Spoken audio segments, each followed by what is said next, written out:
Listen, if you're in your 20s or your 30s and you feel like your life is falling apart, let me be the one to tell you, your life is not over.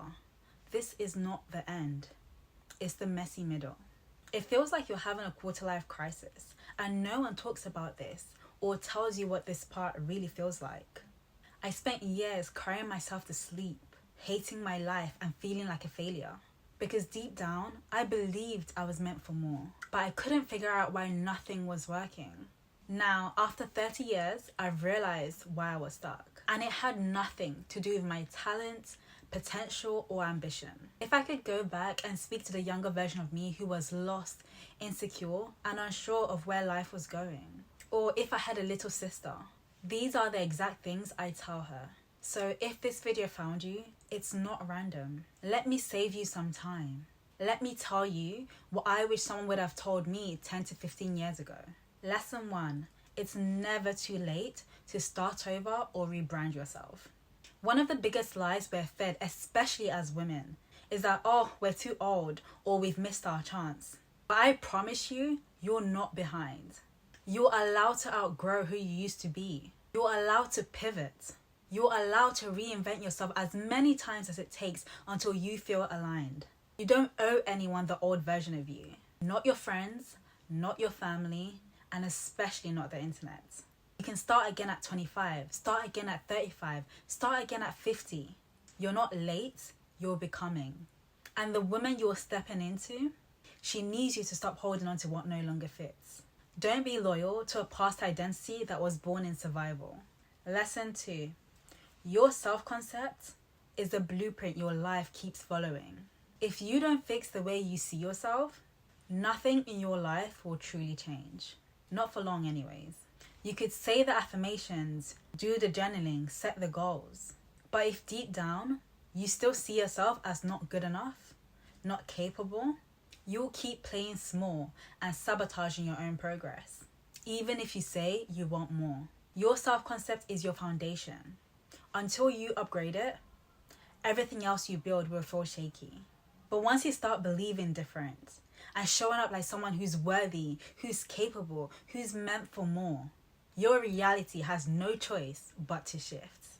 Lesson 3. You're not lazy, you're just stuck in your comfort zone. I wasted years thinking I lacked discipline and I was lazy, when really, I was just scared to stretch. I got comfortable playing small, comfortable doing what was familiar, even if it was boring me, draining me, or holding me back. And that kind of comfort is dangerous because it makes you settle. You're not stuck because you're unmotivated. You're stuck because comfort feels safer than growth. But staying in your comfort zone won't protect you from failure. It just guarantees you'll never see what you're truly made of. You're not lazy. You're living below your potential because you're scared of what happens when you stop hiding. But that fear, that's exactly where your growth lives. Lesson 4, have absolute faith in your big delusional dreams and detach from the outcome. You don't need permission to dream bigger, but you do need faith. Not the kind of faith that's soft, fluffy, and sometimes inconsistent. I'm talking crazy, radical, unshakable faith. Faith that lets you walk towards a vision that no one else understands. And here's the part people don't talk about. You've also got to detach from how and when it shows up. When you're desperate for a certain result or outcome, you choke that dream. But when you release control and keep doing the work from a place of knowing that it's already mine, it's already done, you create space for that dream to meet you. That's how you move different. That's how you stop settling. That's how you walk in purpose. Lesson 5. No one is coming to save you. This one hurt me the most. There is no blueprint, no magic plan, no person who's going to rescue you from your circumstances. The sooner you accept that, the freer you become. You've got to take accountability for your life. Because the moment you decide, I'm done waiting, you stop looking for help and start looking for ways. You stop asking, why me? And start asking, what now? You become your own safety net, your own validation, your own plan A. Lesson 6. Men should be an addition, not a rescue plan. Let's talk relationships. If a man is making you cry more than smile, it's not love. It's self-abandonment. If you're begging for basics, constantly stressed, or questioning your worth, that's not love. That's survival mode. You don't need to fight to be chosen. You don't need to shrink to be kept.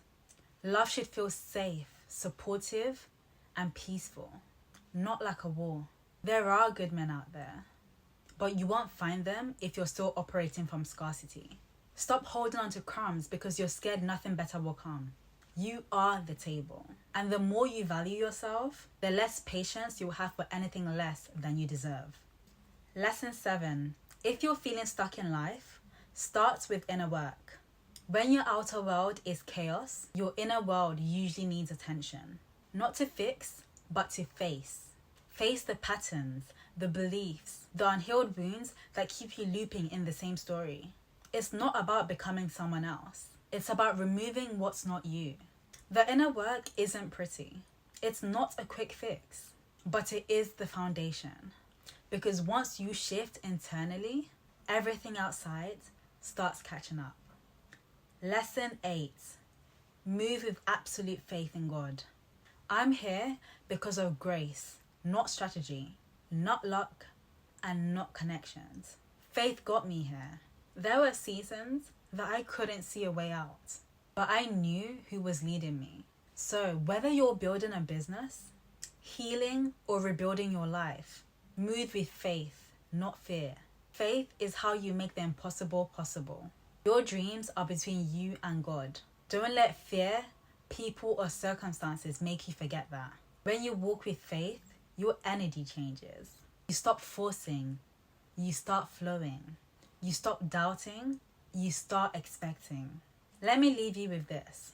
If life feels heavy right now, if you feel behind, stuck, confused, like everyone else has it figured out but you, I promise you're not alone. And more importantly, you're not broken. You're just in the middle. This is the part where most people quit or shrink themselves to fit a version of life they never wanted in the first place. But you don't have to do that. You have every right to start over. Every right to dream bigger. Every right to rebuild, rebrand, reintroduce yourself as many times as it takes. You're allowed to want more. You're allowed to become the woman you're always meant to be, even if no one else sees it yet. But it's on you. No one's coming to do it for you. And that's not meant to scare you. It's meant to set you free. If this video spoke to you, really spoke to you, then it's probably time to stop playing small and start living with intention. Not perfection, not performance, just presence, purpose, and faith. This channel is for women who are ready to rebuild, rise, and rewrite their story. If that's you, you're already in the right place. So if you haven't already, hit subscribe and turn on the notifications. I've got so much more to share with you. And in the comments, tell me what's one belief or habit you're leaving behind after watching this video. I want to hear from you. Remember, you're not late, you're right on time. Let's go.